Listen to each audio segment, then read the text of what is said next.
जैसे आपने बताया कि आपकी जब दोबारा शादी हुई उसके बाद आपने बुक वगैरह लिखनी स्टार्ट की, तो क्या चेंज आया ऐसे कि आप एकदम से ही, क्योंकि पहले जो मैंने आपके बारे में जितना जाना है कि आपके रेस्टोरेंट्स थे, आप अक्षत गुप्ता हैं, तो आप आधे बाणी, और आपसे ही सुना है कि आधे ब्राह्मण और आधे बाणी हैं आप, तो आप बिजनेस करते थे, तो फिर ये ब्राह्मण कैसे बन गए एकदम से? आ, समय बहुत बलवान है, जी। बहुतों को बहुत कुछ करवाता है। पर क्योंकि जिसने जो बिजनेस माइंड होता है वो थोड़ा सा टाइम तो लगता है, आपको कैसे मतलब, और वो भी 7 चिरंजीवियों पे आपने बुक लिख दी, दाहिना निंदु। समय तो लगता है ममता जी, लेकिन क्या होता है ना कि एक समय आता है जैसे जिसमें आपके अलग अलग चीज़ों से आपका मोह भंग होने लग जाता है। और वो that's a very gradual process, बहुत धीरे धीरे होता है। जैसे आप पहले फिल्म रिलीज होने के टाइम जितना एक्साइटेड होती होंगी, अब उतना एक्साइटेड नहीं होती हो, है ना।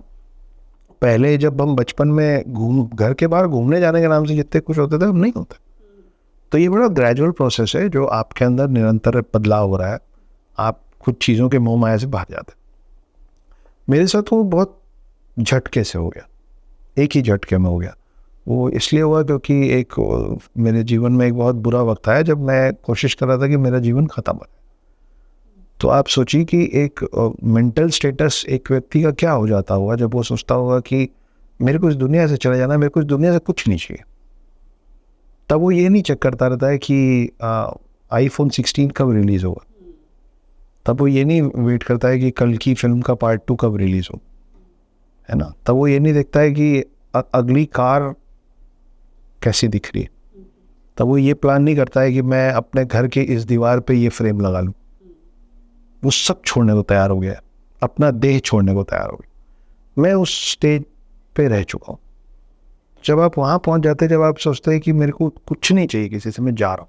क्यों आई वो स्टेज क्यों आई? क्योंकि वो तो बहुत टफ और बहुत अलग है। जी, वो मैं इकलौता नहीं हूँ, ऐसा कईयों के साथ होता है। आ, मुझे लगता है मैं खुशकिस्मत हूँ कि मेरी वो कोशिश असफल रही।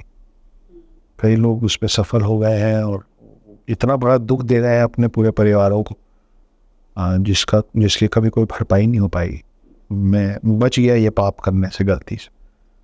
तो लेकिन जब आप उस जगह पे पहुंच जाते हैं और उसके बाद भी अगर आप बच जाते हैं, तो ऐसा नहीं होता है कि आप अगले दिन सुबह उठते हैं बचने के बाद और आपको लगता है अरे वाह, बताओ अगला फ़ोन कब रिलीज़ होगा। आप वहीं होते हैं। फिर आप एक जगह पे पहुंच जाते हैं जब आपको फ़र्क नहीं पड़ता है कि कौन मेरे बारे में क्या सोच रहा है, क्योंकि आपको किसी से कुछ नहीं चाहिए। मैं उस स्टेट पे जाने के बाद मेरे को समझ में आया कि मुझे 6वां रेस्टोरेंट खोलने का मन नहीं है। मुझे नहीं जानना है कि आज शाम को या रात को 12 बजे आज पूरे दिन का मेरे फलाने रेस्टोरेंट का कलेक्शन कितना है। मुझे नहीं जानना है कि कौन किचन से मेरा कौन सा स्टाफ कितना कुछ चोरी करके ले गया। मुझे नहीं जानना है कि आने वाले समय में मेरे कौन से दोस्त की शादी हो रही है। मुझे नए कपड़े लेने की इच्छा नहीं है। तो जब आपका इस तरीके की बहुत सारी चीज़ों से मोह माया भंग होती है, इसीलिए लोग आमतौर पे ना 50-60 साल की उम्र में अध्यात्म की ओर अग्रसर होना शुरू होते हैं, क्योंकि उनके साथ यही पूरा प्रोसेस ग्रेजुअल होता है जो मेरे साथ अचानक से एक झटके में हो। तो मुझे कुछ चाहिए ही नहीं था। मैं रेस्टोरेंट्स अपने जाना छोड़ दिया था, एक एक करके रेस्टोरेंट्स बंद हो रहे थे। मुझे चुप रहना अच्छा लगने लग गया था, अकेला रहना अच्छा लग। अभी भी आप लोग हमेशा मुझे पॉडकास्ट में देखते हैं तो कुछ लोग ये सोचते हो कितना बोलता है ये आदमी, हर समय तो बोलता ही रहता है। ऐसा नहीं है। I am a very good listener. मैं कई घंटे चुपचाप बैठ के, मैं जब बहुत सारे ट्रैवल के बाद घर लौटता हूँ तो मैं अपने आसपास वालों को बोल देता हूँ कि यार 1-2 दिन ना, जस्ट लेट मी बी। कोई काम मत बोलो, कोई अप्रूवल मत लो, कुछ मत पूछो। मैं 2 दिन बाद बताऊंगा कि मेरा 11 दिन का ट्रिप कैसा, लेकिन तुम बोलो मैं सुन रहा हूँ, मेरे को रिस्पॉन्ड करने मत बोलो। तो फिर that point of time I become a very good listener at times. तो मैं उस कंडीशन में, जो लोग धीरे धीरे जाते हैं कि बाद में लोग बोलना कम कर देते हैं, कई चीज़ों को नज़रअंदाज करना सीख जाते हैं। कोई कुछ बोल रहा है मुस्कुरा के, वो सब मेरे साथ एक साथ हो गया। तो मेरे को जहाँ आराम मिलने लग गया वो था लेखन। तो करते करते किताब लिखी, किताब लोगों को अच्छी लग गई। 2-4 लोगों ने बोला कि तुमको ठीक ठाक आता है, कैमरे के सामने बोलो जरा।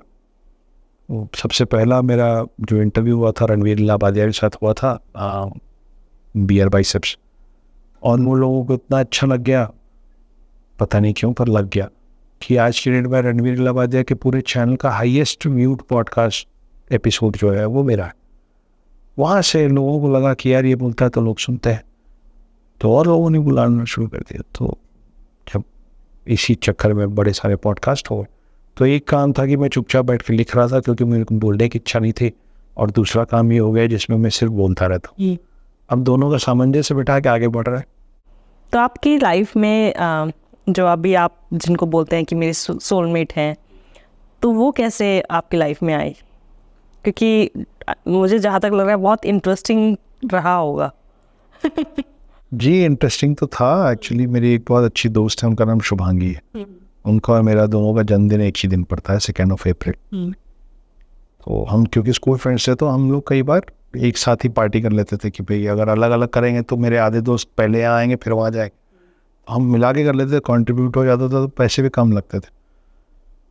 तो जब वो बाहर से आई हुई थी, शी इज़ मैरिड, और उनको पता चला कि अक्षत बहुत डिप्रेशन में है, उसकी पहली marriage did not work out well, हालांकि बहुत लंबी शादी रही, 8.5 साल की रही, और डिप्रेस्ड है और बहुत सारी चीज़ें उसके जीवन में चल रही हैं।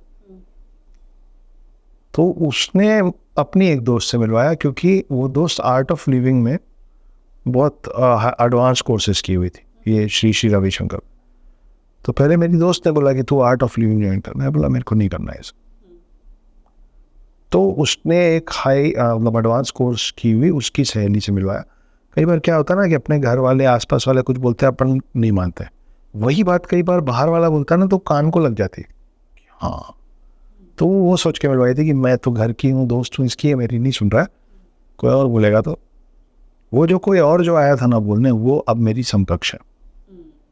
वो आई, वो मेरे साथ थोड़ा समय बिताए, उन्होंने मुझे कभी इंसिस्ट नहीं किया आर्ट ऑफ लिविंग जाने के लिए, क्योंकि उन्होंने मेरी दोस्त शुभांगी को बोला कि ये इसको क्लैरिटी है, डिस्टर्ब है, अभी तकलीफ में है, परेशान है, लेकिन इसको आर्ट ऑफ लिविंग की ज़रूरत नहीं, ये इसका स्पिरिचुअल लेवल ठीक ठाक है। वहाँ से फिर हम मिलने लग गए। फिर उस समय मेरा समय बहुत बुरा चल रहा था, सो फाइनेंशियली, फिजिकली, मेंटली, सब तरीके से मैं ब्रोकन था, सोशली। तो उन्होंने एक दिन कहा कि मुझे आप बहुत अच्छा लगता है, और उनको मेरे बारे में पता था कि भाई डिवोर्स केसेस चल रहे हैं इसके, और बेटा इससे छीन लिया गया है, हार्ट पेशेंट हूँ मैं, 24.5 साल की उम्र में मेरे को पहला हार्ट अटैक हुआ था, कर्जे में हूँ, 3.5 करोड़ रुपए की लाइबिलिटी है, सब बेच देने के बाद बची हुई है, वो 3.5 करोड़ कैसे चुकाएगा इसको नहीं पता, डिप्रेस्ड है, काम इसके एक करके रेस्टोरेंट्स बंद हो गए हैं, 33 साल 33 ईयर्स की एज में बोल रहा है कि मुंबई जाऊंगा और राइटर बनूंगा, जबकि इसके पास कोई फॉर्मल ट्रेनिंग नहीं, तो कुछ भी करेक्ट नहीं था लाइफ में। तो इन्होंने कहा कि आप मुझे अच्छे लगते, तो मैंने उनको कहा था कि you are boarding a sinking ship, मेरा डूबना तय है, आप अच्छे घर से हैं, अच्छा काम करते हैं, उस समय बड़े पोस्ट पे काम कर रही थी, और यहाँ सब खराब है। तो एक अच्छा दोस्त होने के नाते मैं आपको सलाह दे रहा हूँ, अगर मैं कोई तीसरा होता तो मैं बोलता कि अक्षत गुप्ता के पास मत जाना, और मेरे सब साथी मेरा साथ ऑलरेडी छोड़ चुके थे। तो बोली कि शिप में जो भी छेद हुआ है मिल के उसको बंद कर लेंगे। तब से हम काफ़ी लंबे समय तक दोस्त रहे, और बाद में उनका डिवोशन डेडिकेशन मुझे लेके कभी डगमगाया नहीं।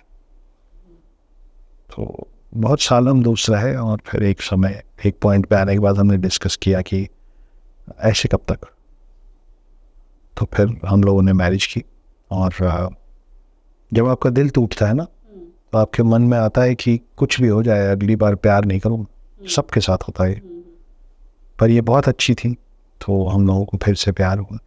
मैं खुशकिस्मत हूँ कि मुझे एक जीवन में 2 बार प्रेम की अनुभूति हुई, पर मैंने सोचा कि प्यार व्यार सब ठीक है, शादी तो नहीं करूँगा, ये गलती दोबारा नहीं कर पाऊँ, पर वो बहुत ही अच्छी है।